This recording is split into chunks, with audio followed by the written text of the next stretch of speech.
Firstly, a bit of an introduction, so you know who I am and why I'm talking about this. My company is Bracket. At Bracket, I help people that work in creative teams to work better together, and I mostly do that through workshops, so a lot of workshop design, facilitation, running strategy sessions, brainstorming sessions, but also increasingly, my work is becoming about teaching people how to run workshops, because there's an increasing interest in people wanting to do this more effectively within their organisations, which is quite interesting. Also written a book, Effective Workshops, so you can tell that I'm pretty passionate about this topic, and I will be sharing some of my tips with you a little bit later. So workshop culture for a better workplace. So what I mean by that is that there is room for us to run our meetings more effectively. So taking some more kind of collaborative elements of our workshops and taking them into our meetings. So I'll be sort of talking a little bit about that, but also more about how we can actually use some of the principles and ideas from running workshops and spread it into the rest of our workplace. I know it's not possible to work like this 100% of the time because it's too exhausting. You know, workshops are really intense, collaborative experiences. They're focused. They're there to get something specific done, and it'd just be too exhausting to kind of work like this all the time. We need our alone time. But at the same time, there's some things that happen in workshops around collaboration in terms of inspiring creativity, inspiring teamwork that we can take into the rest of our work to work better together and to have a better workplace. Firstly, what's wrong with meetings? We know that there's a lot wrong with meetings. I think there's some research floating around that was done in the US that says that we're wasting something like $37 billion on unproductive, time-wasting, boring meetings. So I'm just going to hand that over to you just for a few minutes, just to have a discussion with your partner. Just 30 seconds. Jot down some of the ideas. What's wrong with your meetings? What's wrong with meetings in general? What frustrates you about the meetings that you have in your workplace? So just 30 seconds, just to jot down some ideas.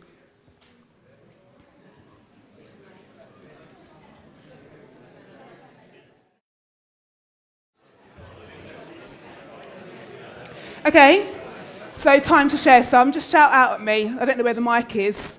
Where's the mic? It's there. So does anybody want to shout? What were you discussing? Some things you just said, came up with. No purpose? Meetings to plan meetings. Sorry? Meetings to plan Meetings to plan meetings. Too long. Too long? Do we need them at all? Too many people. Too many people? No action. So lots of problems. We don't have to kind of go on about that too much. We know that there's lots and lots of problems with meetings. These are some of the things that I see in typical meetings. And, feel free to challenge me on this. This is just sort of some of the things that I've picked out at the top of my head. When you run a meeting, the reason you're going is because there's probably something that you've already got that you want to communicate, or people that are holding the meeting have already got something they want to communicate. There's always kind of a right answer. They're there to present content, not really to gather content. They're there to kind of push their ideas across. The other thing is that, in typical meetings, there's always a power dynamic there, isn't there? There's always people kind of that are sitting back, people that are perhaps too shy to speak up and talk in meetings. There's always a power dynamic of either the most senior or the loudest people in the room, the extroverts that feel comfortable speaking up in front of people. So you don't often hear ideas from the people that are more quiet. You don't get that equal contribution. And also said the passive attendees. But in contrast, when you've got a great workshop, so these are just typical meetings, the traditional format. Some meetings work very well, and I think there's a time and place for a meeting. If you do have something to present, don't run a workshop because you're not really there to gather people's ideas. You want to kind of put your idea across. But then, if you are there to kind of gather ideas from people, then you want to think about the ideas of a typical workshop, the benefits. So when you're thinking about running a workshop, the idea is that you're there to explore possibilities and unknowns with other people. You want to gather responses, you want to gather information, you want to gather ideas. When a workshop is run well, then you have equal contributions. Everybody is getting involved, everybody is participating. Somehow you hear from everybody in the room. It's not just the most senior people, because it's not just the most senior people that have the best ideas. And it's more dynamic as well. You get people standing up, moving around. We always use post-it notes in meetings. There's research to show that when you get people using their hands, you get people standing up, posting things on walls, and that time is much more productively spent than if they're sitting down static around a table. And I also thought, it's interesting to turn this question around. So not just what do great workshops look like, what do we hope they look like, but, seeing as this conference is all about people, when you're designing a workshop, there's part of that purpose, which is not only to get something done, to help move a project to the next stage, but also to engage people, to sort of bring people on board, get them motivated about working together, getting them generating ideas together. So just turning that around, what should a participant of a workshop feel like? They should feel engaged and connected. They should feel involved. They should be able to contribute their ideas. They should feel creative. Some of the best workshops that I've facilitated or been part of is when the participants achieve that state of flow. They kind of lose sense of time and space. Time goes really quickly because they're just so involved in what they're doing, in working together, and that they forget about where they are. A sense of autonomy as well. So as a workshop facilitator, when you're running workshops, then you are clear on the goal, you know where you want people to get to, you have a purpose, but at the same time you give your participants the freedom to get there in the way that they feel is most appropriate. So they have that kind of that freedom, that openness to kind of get to the end stage in the way that they feel works best for them. Purpose, already spoken about purpose, but this is also the idea of being able to understand the bigger picture of why the workshop's being run. Not only do they understand the bigger picture and where their work is contributing, they really understand why their role, why their specific skills, why their specific expertise is needed in that workshop. So they really, again, feel this connection, feel involved, feel like they're making a purposeful contribution. And they feel like they're making progress. We're moving from one stage to the next. We're moving forward. We're moving forward together as a team. We're making progress. Talk a bit about progress a little bit later as well. And also this sense of teamwork. There needs to be this feeling that when you're running a workshop, it's a better situation. It's a better option than having done that work alone. You really do need to bounce ideas off of people. You need that connection. You need that sort of energy and engagement. So when we look at this, actually, we want to achieve that in a workshop for participants, but it also looks quite a lot like what we want to achieve in the wider workplace. So how can we take some of those principles from, say, a 1, 2, 3 hour workshop and start to instill it into the rest of the workplace? It's not something that we just want. In fact, it's something that we need to do. There's, again, lots of research that's showing that we actually haven't got much choice here. If we want our workplaces to be better, these are the kinds of things that we need to be encouraging and facilitating. So last year, Wolf Olins, I know there's a couple of people from Wolf Olins here, hello, published a report called Impossible and Now. They interviewed 43 CEOs across global organisations and 400 employees to kind of start to get a sense of what leadership is looking like in organisations nowadays. And what they found was that actually leadership is moving away from this kind of very decisive person at the front, person at the top kind of idea into much more of a kind of facilitator. So leaders are learning to be less the visionary, less the sage, less the objective setter, and more the shaper, the connector, the questioner. So it really kind of changes our idea of the role of the leader. In fact, I interviewed EJ, who's the global CEO, a couple of years ago before this report. And one of the things he placed so much emphasis on in his interview with me was this idea of facilitation. He spoke about how he kind of learnt the value of facilitation and actually how he was trying to encourage that more within Wolf Olins, and kind of, facilitation as a skill is something that he wanted everyone at Wolf Olins to have. This idea of progress again, Teresa Amabile is one of the leading scholars in teamwork and creativity. I follow her work quite a bit and I really love what she does. A couple of years ago she wrote this book, The Progress Principle, with Stephen Kramer, and they took the diary entries of 238 knowledge workers. So they studied 12,000 daily diary entries to understand what really ignited people, what got people engaged, what made them feel more creative at work. And they found that the single most important factor in making people feel engaged at work is this idea that they made progress. So all of the days where there was a diary entry where people had kind of indicated that they'd moved forward in some way was a day that they were happy, a day that they were engaged. So again, it kind of changes this idea of what we need from a leader. It's not someone who makes those decisions for us. It's actually someone that kind of clears the path, helps us clear the barriers, smooths the path so we can just get on with our work, get on with our daily work. We don't come up against those roadblocks. Again, this idea of facilitation looks very much like what a workshop looks like, the facilitator in a workshop. So again, thought I'd pull out this quote: in settings where people must work together to solve challenging problems, high performance has 4 dimensions: creativity, productivity, commitment, collegiality. Again, a lot of those elements of, a successful, great workshop. And finally, really good research paper that I came across by Abraham Carmeli, Paul Paulus. They coined this term ideational facilitation leadership. Again, they studied the top management teams across 500 organisations and found that the CEO had a massive part to play in encouraging team creativity. So the things that were important in team creativity were sharing knowledge, making sure that all of the team members knew the other team members' expertise, and there was kind of an open environment for sharing, specifically in meetings. And the CEO had a massive role to play in that. So leadership behaviour that cultivates openness, exchange of ideas, and effective discussion for creative thinking. Again, changing this idea of what a CEO does into more of a kind of, someone that directs, into someone that facilitates more.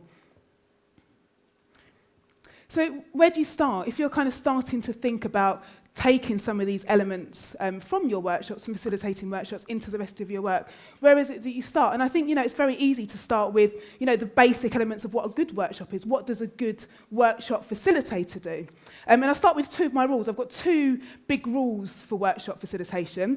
The first one is do not participate and facilitate at the same time. If you're running a workshop, then you don't get involved in the ideas generation. You don't get involved in the discussion. Your role is very different. You're there to guide the participants through that process. My second rule is you don't have all or any of the answers. Again, it's not your role to get involved in generating those ideas. Your role is there to pull out the ideas and creativity from other people. So essentially it's about getting out of the way. You want to get out of the way. You want to kind of provide the framework, but then you get out of the way and you let people do their work. And again, sort of taking it really basic, when I'm teaching people how to run workshops, teaching people how to facilitate workshops. So if they've never run a workshop before, to take it in 3 levels, because it can be quite daunting, thinking, standing up in front of a room of people, gathering all of those ideas, especially if there's senior people in the room, where do you start? And I say the first level is to focus on making it collaborative. So with a bit of knowledge about group dynamics and designing some really good exercises, you can get a really great workshop going without really having to play a massive part of it. So there's all those kind of practical elements like note-taking, timekeeping, introducing the exercises.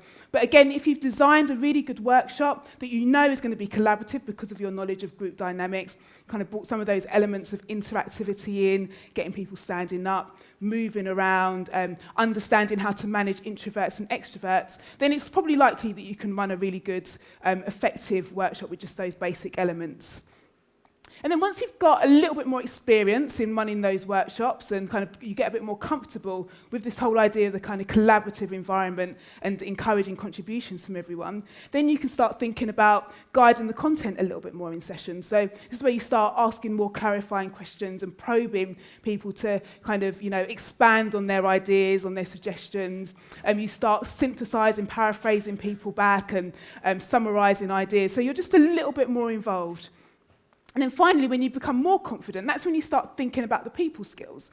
So this is where, all the invisible things around facilitation comes in. I often say that, great workshop facilitation, you don't notice the facilitator, you don't know that they're there, it's kind of an invisible task.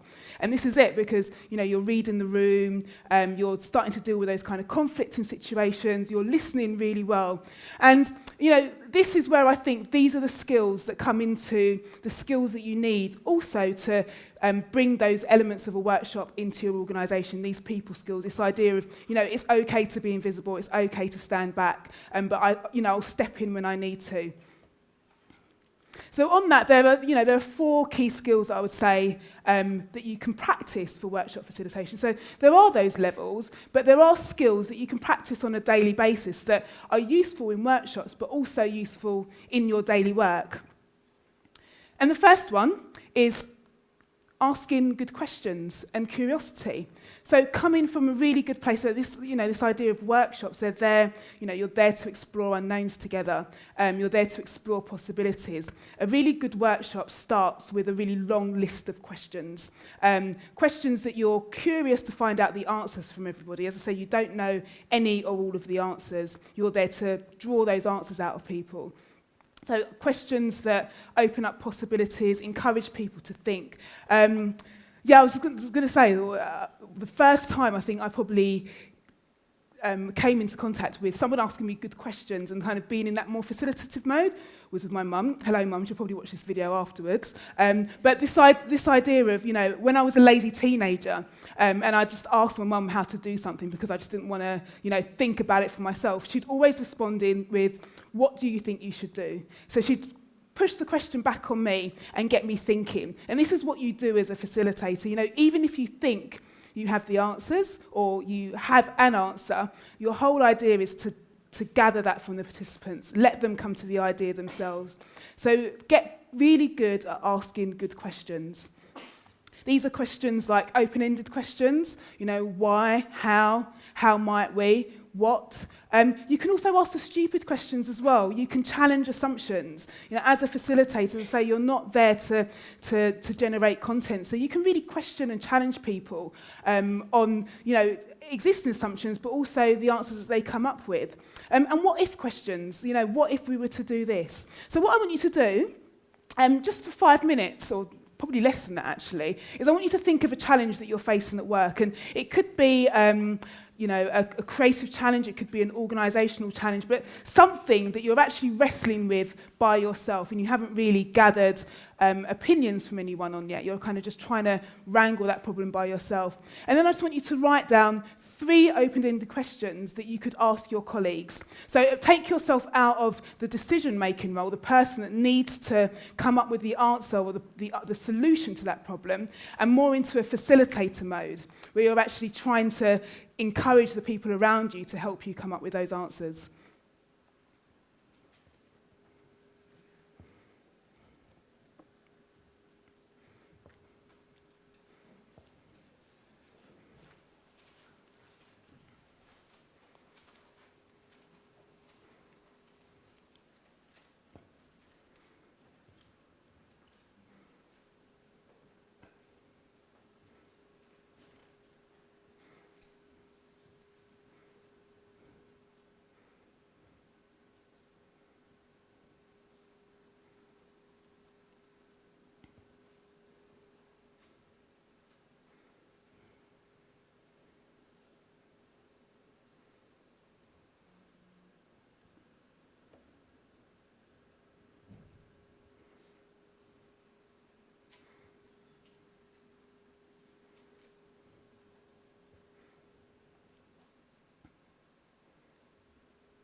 Great, okay, so I'm going to leave that with you. Those 3 questions, keep them in your mind, keep working on them. So yeah, the first skill, asking good questions and curiosity. A great workshop always just starts with a list of questions. So I would say that the question is the main communication tool of the facilitator, because you start off by designing your workshop with a list of questions. When you're in the workshop, that's what you're constantly doing. You're asking questions over and over again, so you need to develop this skill. Second one is listening. So when you start to ask good questions, you're going to get some really good responses. And you need to listen to them. You need to really listen to them. Not for just the reason of, taking notes, but you're there, as a facilitator to summarise, to synthesise. You need to be relaying that information back. So you need to be listening really to what people are saying. And there may be some conflict that arises, some new challenges, some sort of underlying assumptions that people weren't aware of that you need to pull out. So you need to get really, really good at listening. And the third thing, so if you're asking good questions and generating really good responses that you're listening to, then you're going to get lots and lots of messiness. There's going to be lots of different conflicting views, lots of ideas, lots of creativity. So you need to be comfortable with dealing with ambiguity because it is going to be messy. Workshops are messy, they're iterative, they're creative, they're a bit of a chaotic, or they can be a bit of a chaotic environment. There's always a time in a workshop where I kind of call it like the point of no return, where you get to a stage where everything just seems like a huge mess and you just don't know where you're going to go next. It seems like everything's really confusing, but you will always get through that stage. I always liken it to every couple of years I have the urge to either clear out my wardrobe or the cupboard under the stairs, and I start off with lots of passion and I pull everything out and I start organising everything, and probably about 2 hours into the process I kind of think, I really, really wish I hadn't started this. I've got, everything's in front of me, but I can't go back. There's no point in going back, I can only go forward, and it's exactly the same in workshops. That thing always happens. It happens to me every single time. So I like to say, get comfortable with being uncomfortable as a facilitator. There are going to be those really uncomfortable moments. And then your role is not only to feel comfortable yourself, but let your participants know that that's okay. Yeah, we're in a mess. It is a bit challenging right now, but this is part of the process. This is what happens. We just need to find a way to get through it together. Where do you think we should go from here?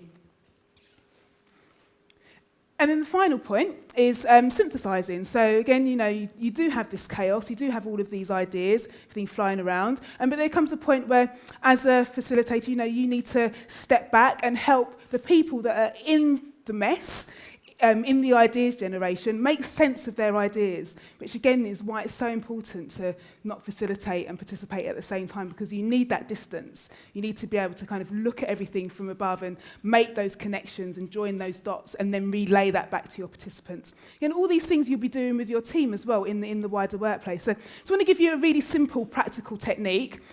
This is a very practical workshop technique, but it's somewhere to start. Perhaps if you haven't started to use some of these ideas or principles in your meetings, this is something that you can do in 10 minutes as part of an existing meeting. So the first step is to craft a really good question. You've probably got some of them already that you've jotted down in terms of your 3 open-ended questions. Grab some post-it notes, give everyone a stack of post-it notes, ask the question and just get them to download their ideas, 1 idea per post-it note, and lay them in front of them. You can do that individually or as a team. In fact, it's always a good idea to give people a bit of time to brainstorm individually before they brainstorm as a team, because that gives the introverts a bit of time to kind of catch up and process their ideas. Organise it into themes. So start to find the overlaps and the connections. They might be project areas, or they might be ideas, or people to speak to, or projects to pursue. And then you start to organise it. So this could be like a timeline. Where do we get started? It could be, again, some to-dos that you want to get started with, some research, some ideas that you want to pursue, further questions that you want to ask. So it's just this idea of downloading, organising, and then starting to make sense of it. This is something that you can do in 10 minutes as part of an existing meeting.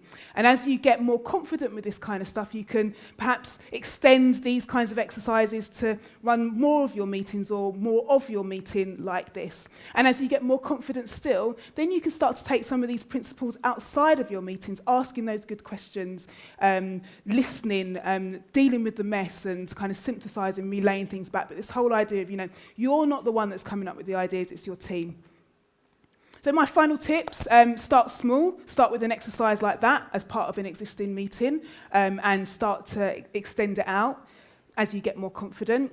Practice these 4 skills of asking good questions, listening, dealing with ambiguity, synthesizing your content. And then finally, just get out of the way. You're there as a facilitator to help your team do great work, smooth the path for them to do great work, and also to help them see the connections in what they're doing. That's it. Thank you. Thanks for listening.